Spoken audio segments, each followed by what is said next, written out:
less than a week to the game against the Carolina Panthers. We'll talk about a little bit over under, one of our favorite games here. We'll probably do this a little more often throughout the year. We'll tell you, are the goals too high, too low, in between? We'll do that. And we also got a little homework. The Browns did bring in somebody else new. We'll tell you who that is, and we'll do that coming up next on the Locked On Brown podcast. You are Locked On Browns, your daily Cleveland Browns podcast. Part of the Locked On Podcast Network, your team every day.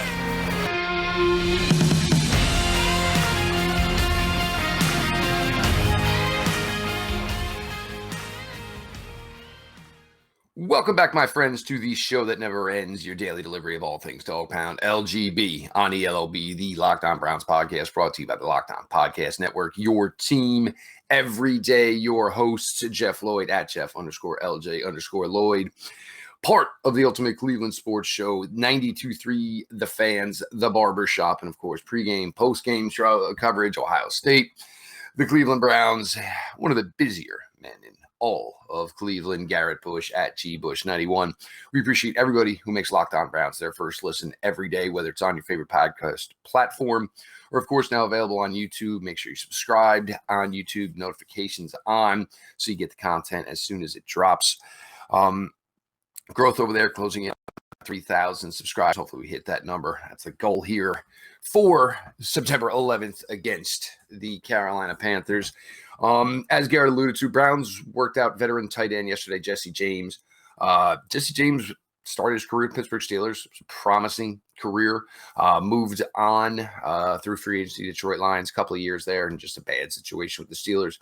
Played last year with the Bears, former Penn State product, 6'7", 250. He probably would be, what you're looking for as far as bringing in this third tight end. I mean, he can receive a little bit. Browns probably have that aspect of the tight end position covered. But it's still tinkering. Only 2 on the active roster. You still have Miller, Forrestall, if you want to go that route on the practice squad. It's still a work in progress. And even for a team that looks to be, moving away from tight end dependency, like the Cleveland Browns have had the past 2 years under Coach Kevin Stefanski, you still got to carry 3. You need him for short yard situations. You need him for goal line situations. So still a work in progress there. We'll hear, if we hear something today on Jesse James, we'll see how that works out.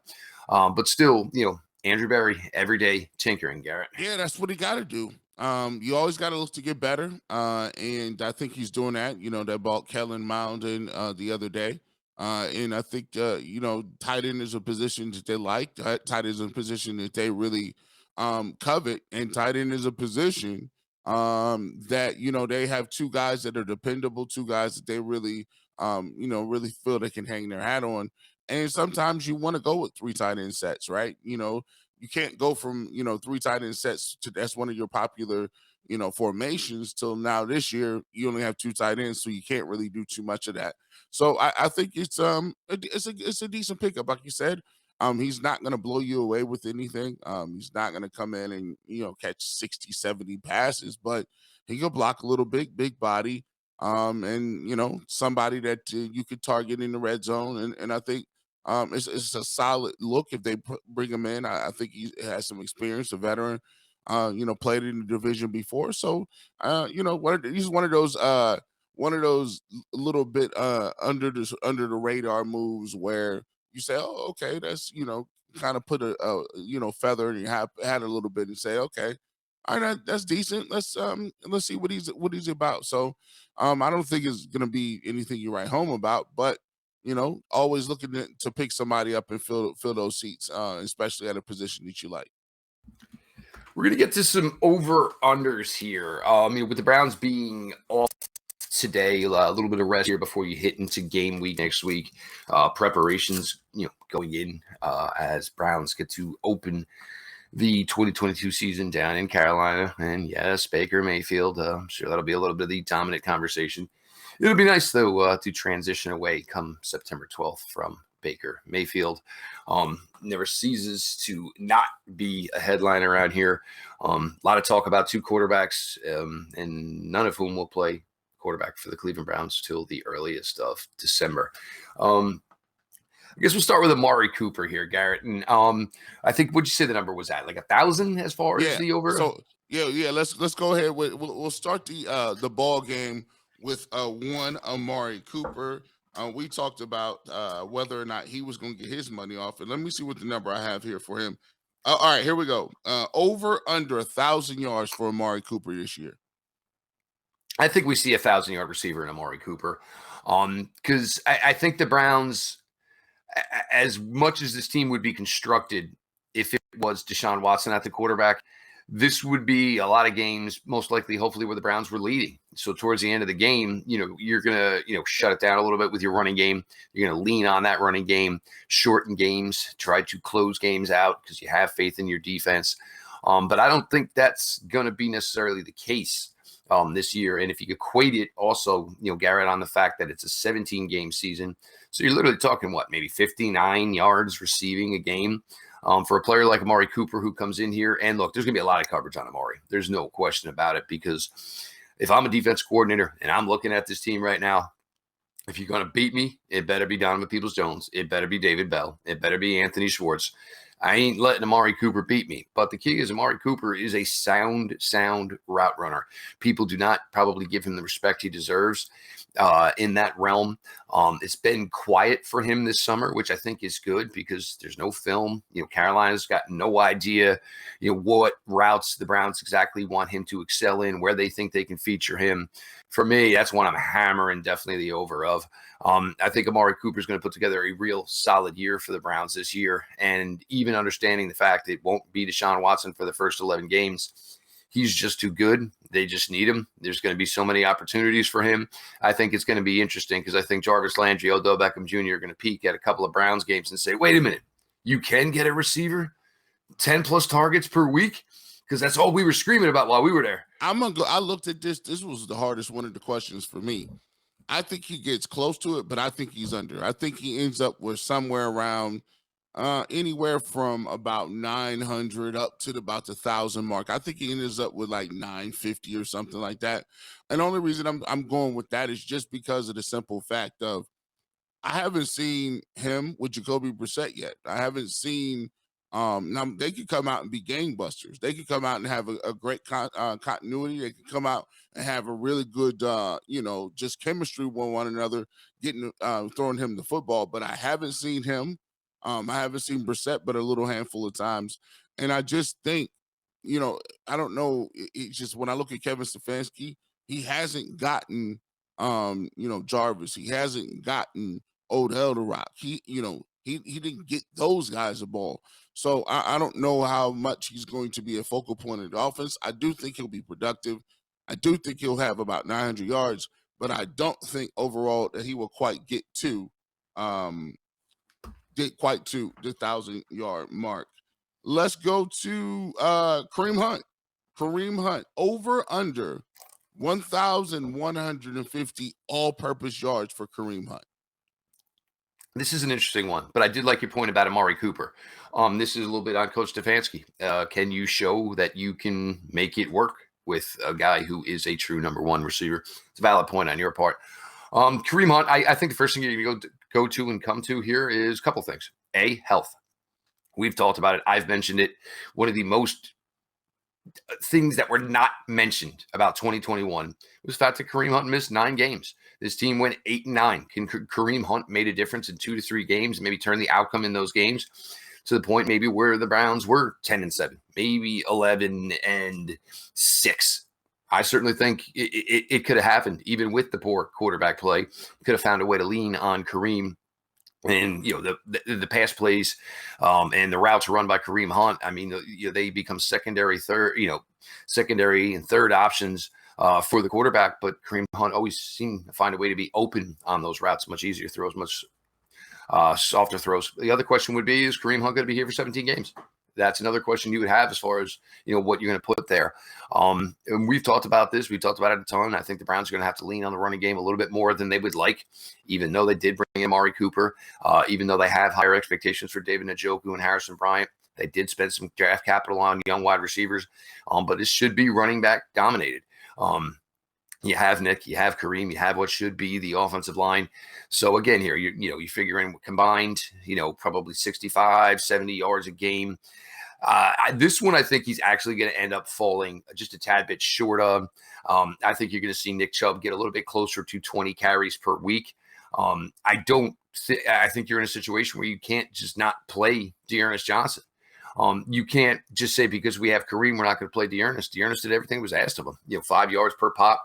Showed he also has some receiving ability as well. I don't think Jerome Ford or Demetric Felton really factor in to the equation here as far as hurting Kareem Hunt. But I think thinking Kareem Hunt can get 1,150 total yards, I think it's something that's going to be a little difficult for him. If he does get there, it's going to definitely be a big, it's going to be a boom for the Browns because that means it's going to be churning out a ton of yardage. But I just think with Dearness here, and the fact that, you have faith in Dearness and you can use Dearness. And I go back to Stump Mitchell talking about Kareem Hunt and using the word patience. And, when he speaks in the positive light of Dearness Johnson, one of the words he uses for Dearness as far as being positive about Dearness is patience. Yeah, I think that's one of the things that may hurt Kareem Hunt a little bit. 1,150 yards. There's a couple of things that can really get in his way. One is the simple fact that, he's sharing time with not only Nick Chubb, but he's going to be sharing it with Dearness Johnson. Two, I don't know if Stefanski is going to be playing those guys at the same time. He said he might try to do it, but traditionally he doesn't like to. So that limits his ability of being on the field. And three, we're talking about injuries, right? Injuries, he's been injured the last couple of years. 1,150, I don't think he gets this. He might get over 1,000.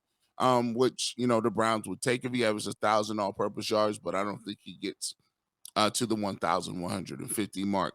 Really quickly before we go to a break and get to the defensive side of the football, over under 6 touchdowns for David Njoku. For the contract you gave David Njoku, it better be over.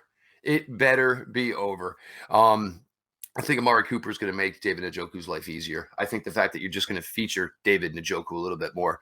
Obviously here you say it's at 6, so it's got to be 6 or it's got to be higher.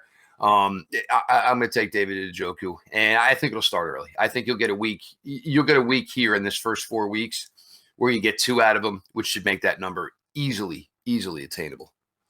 Yep, I got David Njoku going over 6. I think that he'll get that relatively easy. I think he'll be the second target on the team, and I think that's why the Browns paying him that much money, because they always envisioned him being so as far as getting a high volume of plays and the amount of reps he's getting. So I think 6 is definitely something he'll attain. We're going to flip it up here. We'll get to the defensive side of the ball here, talk a little bit of special teams, doing some over-unders as Browns have an off day heading into Labor Day weekend. Then it is full 100% bore eyes on the Carolina Panthers for September 11th down in Charlotte. Level with me. We've all been in a situation at some point in our lives when we're a little tight on cash. Maybe you could only afford to put a few gallons of gas in your tank, or you got another save the date and are wondering how you're going to afford a gift. That's where Dave can help. Dave is the banking app that can help you get up to $500 instantly with extra cash. You can tackle those expenses that have been stressing you out without any hangups. Millions of people have already downloaded the Dave app to get the financial relief that they need with extra cash. So if you're in a pinch and need some extra help, download Dave and think of it as a helping hand from future you. Download the Dave app from the App Store right now. That's DAVE. Sign up for an extra cash account and get up to $500 instantly. For terms and conditions, go to dave.com/legal. Instant transfer fees apply. Banking provided by Evolve. Member of the FDIC. Future you will thank you. Welcome back to the Locked On Brown podcast. G. Bush, Jeff Lloyd. Make sure you follow us at GBush91 and at Jeff_LJ_Lloyd. Make sure you also continue to make the Cleveland Browns and the Locked On Browns podcast your first listen of the day. We appreciate you guys. Make sure you also hit that subscribe button, hit that notification bell so you know whenever we drop our videos. We talked about offense and the over-unders. Let's get to a little bit of a defensive over-under here, Jeff. We talk about Myles Garrett a lot. Let's get to Jadeveon Clowney on defense. Over-under 12 sacks for Jadeveon Clowney. I believe it was last year. The number was 9.5. Came on really strong as the season closed. 12 is a big number for Jadeveon Clowney. And you think that if maybe you're getting to the point where Jadeveon Clowney is pushing towards 12, maybe, Myles Garrett is just getting dogged, double, triple teamed, chipped by the running back. I don't think that's a number that Jadeveon Clowney has in his body anymore. And I also think that that's probably not the best version of Jadeveon Clowney for the Browns. The Browns need him to be a smart run defender. We've always talked about this with Myles' time here in Cleveland. The Browns understand the special gift that he is, the unicorn that he is, but they've always kind of tried to have like a toolsy, running mate for him, somebody that is going to do all the assignments, so you can kind of give Myles the ability to just say, hey, sometimes, hey, if you got to go off script because your athleticism thinks you can do something ungodly that we can't coach, we can't even understand, by all means, go ahead and take that shot. You've earned it. You are that type of player. So I think Clowney, that number is a tad bit high. I think he's going to, stick in the range that he was last year, 9 to 10. We could maybe see a spike in numbers this year if, with nickel and dime situations, you start moving Clowney to the inside because the defensive tackles are not really going to help you there. So that means you would show some faith in an Alex Wright or a Winovich or even an Isaiah Thomas, where you can basically take Clowney. And we used to say this with Pete Smith all the time, is find the turd. Who's the weakest link on the offensive line? And tell Jadeveon Clowney, all right, their right guard stinks. Go ahead. Have some fun. Do what you got to do. It's you and him one-on-one. Yeah, man. I see what you're saying, man. 12 is a little bit high for me, a little bit rich for my blood. I think if you can get him anywhere at 11 sacks, maybe even 10. 9 was a good sack season for him. And we've already talked about that. He's a much better run defender than he is a pass rusher. Doesn't really have to bend around the corner. Loves the inside move. Doesn't really beat you tremendously with just speed to the outside. So with that skill set, given the fact that those are the things that he does best, it doesn't, it really doesn't make it conducive to getting sacks. I say he falls a little bit short of that. I think he gets 10 or 11, 12 sacks for Jadeveon. Now, if he gets 12 sacks, the Cleveland Browns, you tell me he gets 12 sacks, and I'm already kind of projecting what Myles Garrett to do, I think the Browns are going to be a top flight defense, and they're going to be a problem for a lot of people. Still, if he gets 10, 11 sacks, that's still great production from the other end, and I think they can work with that and live with that. Over under 3 interceptions for Denzel Ward. I'm going to take the over on this one, because I think we've gotten to the point, where maybe the last year or so teams were like, all right, man, enough with Denzel Ward. I ain't fighting that fight. But the problem now is with what Greg Newsome can do, starting to think what MJ Emerson can do, Grant Delpit out there, John Johnson III out there. I don't think you can be in a position where you're just going to say, we're going to attack other places, or we're going to always attack other places. These guys are players. They're all players. So I think there's going to be more opportunity for Denzel Ward to make some plays. We'll see if he gets some opportunities, played a nickel cornerback role, which he said he'd be interested in doing. A lot of opportunities there for, shorter routes to be jumped. We've always seen Denzel's had that ability, to deke quarterbacks in the throws they think they have, but they're not. I'm going to take the over on this one. Denzel Ward, and he's actually, it's been a quiet summer for him with the time missed after, the foot injury in the last OTA. Just got back into the swing of things here over the last couple of weeks. So I also think there's going to be opportunity where maybe, you're going to see a team, and especially maybe a quarterback like Baker Mayfield, say, well, is he truly Denzel Ward right now? Or is he only 85%? Is he 90%? I'm going to take a shot. I think some teams are going to be forced to have to deal with Denzel Ward a little bit more than they would like to, due to the balance in the Browns secondary. So I think that number 3, I'm going to say he's going to go north of 3 pretty easily. I'd say a 4 or 5 interception year is coming. Yeah, the only way he doesn't get more than 3 is if people decide that we can't just throw over there. And that there may be a little bit of that, right? But I think Greg Newsome is going to be a great cornerback too. And I think the rest of the Browns secondary is going to be good too. So there's no guy that you can just run away from. So I definitely believe that Denzel Ward will get an opportunity to get his hands on the football, because they'll be thrown over there somewhat. And I think he definitely gets more than 3. I think he may end the season with maybe 5 interceptions.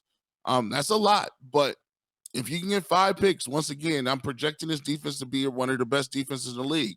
to do that, you got to have that level of productions and turnovers. So I think I would go with yes. I think he will have more than 3 interceptions. Finally, we'll get to this one. Are you going to take the field or Myles Garrett in winning the Defensive Player of the Year? You're going to take the field, or you're going to go with Myles Garrett? With all that's going on and the fact that, your 2 biggest stars on this team basically have been an afterthought for over 6 months now because all the attention is focused on the new quarterback in town and his off-field issues. I think this is an opportunity for Myles Garrett to quietly start the 2022 season.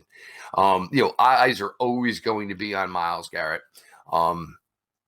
Just an immense athletic talent. There's just no other way to describe it. And there's been these runs last year, previous 2019.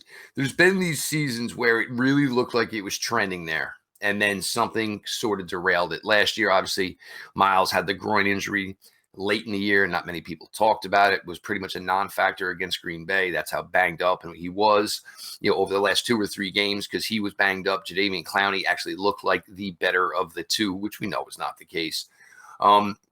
Anytime you give me, basically, I can have anybody or somebody, I'm going to usually take the field. But I think this is the year. And I think part of why is it can be viewed differently. If the Browns win and play well in the absence of Deshaun Watson, you have to look at it legitimately that Myles Garrett is the Defensive Player of the Year because this defense will be doing, a yeoman's work of basically carrying this squad. So, like I said, normally you give me something like this, I'll take the field. I think this is the year Myles Garrett is going to get that much alluded honor. I agree. I think this is the year that they need the most. I think it's the year that will be most impactful. And I think this is the year that will be the most timely for him to win Defensive Player of the Year. If he comes out and he dominates, week in, week out, we need the Cleveland Browns defense to give us an opportunity to win games. And what does that mean? Taking the football away, holding opponents to low third down conversions, and keeping the points low on the board. That gives an opportunity to run the football, to get into some of our game plans, to kind of beat a team up defensively with our running backs and what our strength of our team is, and it helps all those things. So right now, I think you look at what Myles Garrett has done so far, if he's able to kick that up a notch, he has all the ability in the world to do so. That would be the most advantageous part of doing that right now because now we need him the most. And I think that could go a long way to helping us make the playoffs when we're short at quarterback at this point. No doubt about it. No doubt about it. I think Myles Garrett, and everybody knows, this is Locked On Browns. I truly feel that this defense is going to be something special, and it's certainly not been getting the lip service that it deserves. We're going to do a couple here on special teams, get some final thoughts out before everybody hits the weekend, Labor Day weekend 2022. And for most of us, what do we look forward to about Labor Day weekend? It means football's here. Heck with Labor Day weekend. Let's talk some football. BetOnline.net is your number one source for all your pro and college football betting needs and sports info this season. Find all the latest football league developments, game matchups, news, and podcasts, including this year's opening week's games. BetOnline is also your continued source for all your sporting wagering information, including live betting, esports, and scores. The fastest and easiest way to check in on all your favorite sports and events, including MLB, the MMA, boxing, and golf. Head to the website today or use your mobile device to learn more about the trends in action. BetOnline, where the game starts. Welcome back, Locked On Browns podcast. We are under 1 week until we get an opportunity to see our Cleveland Browns face off the game 1 against Baker Mayfield and the Carolina Panthers from Charlotte. You want to be in contact with the Locked On Browns podcast because we're going to be breaking it down all week.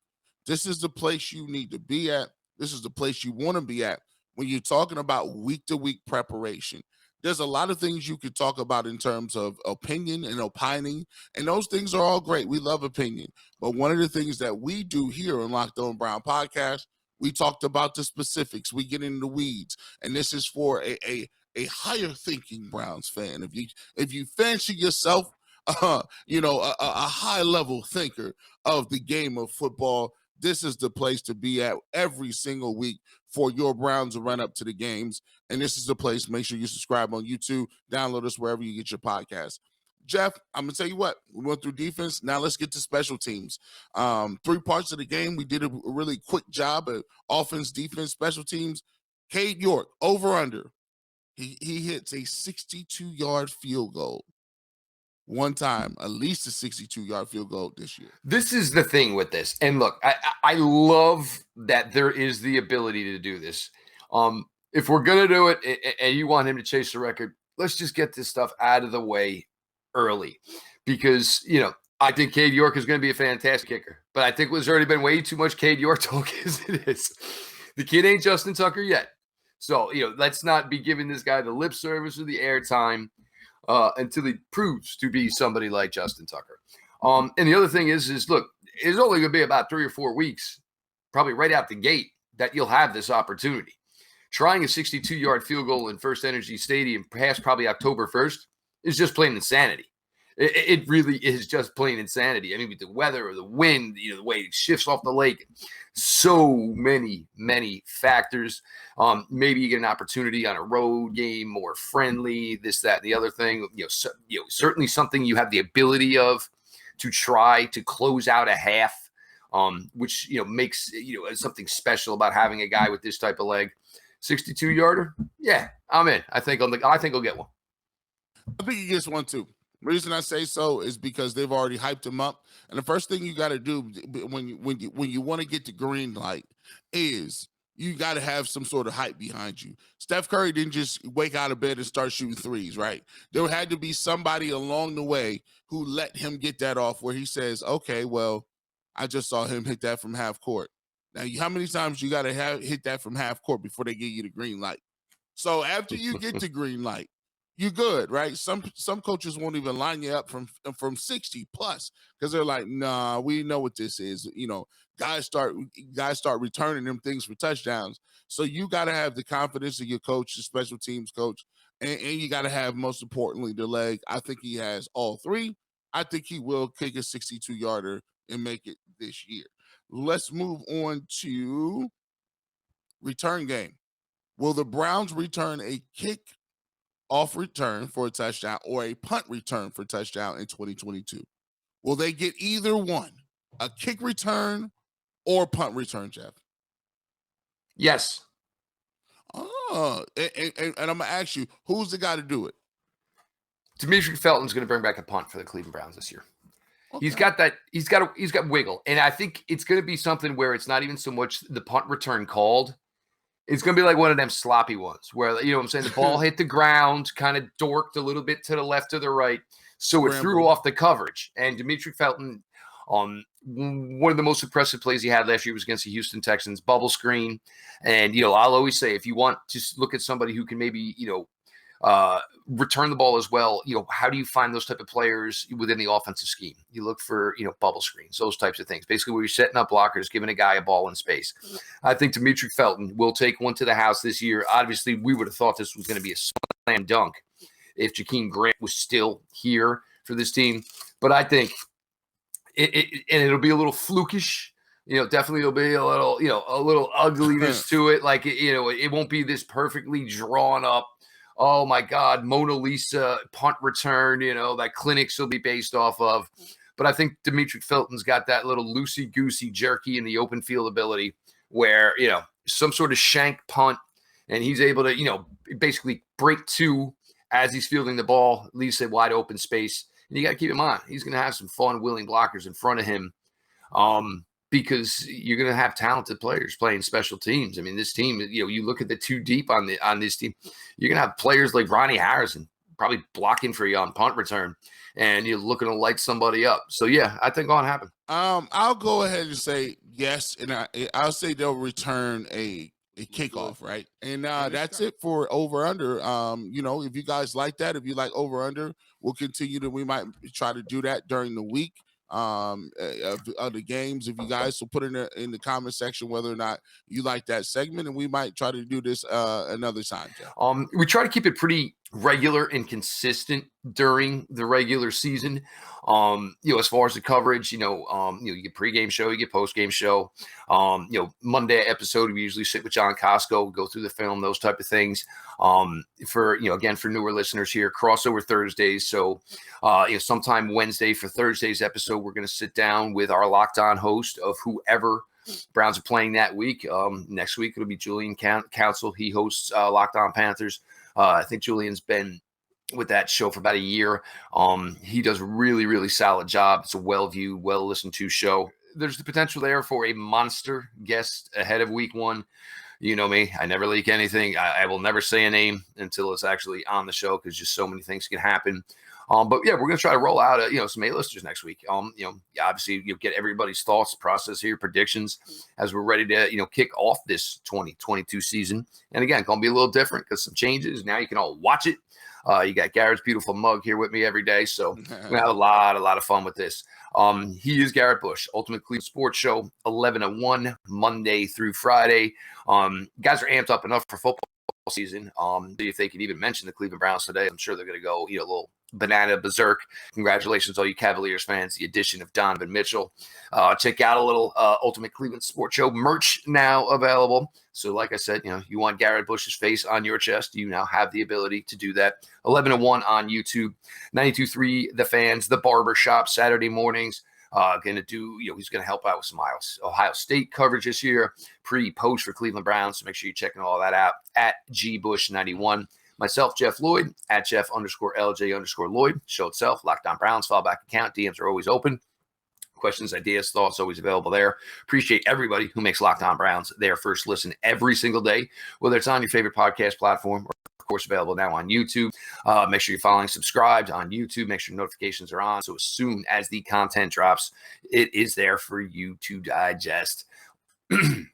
All that being said, this has been your daily delivery of all things Dog Pound. LGB on the LOB. Let's go Browns.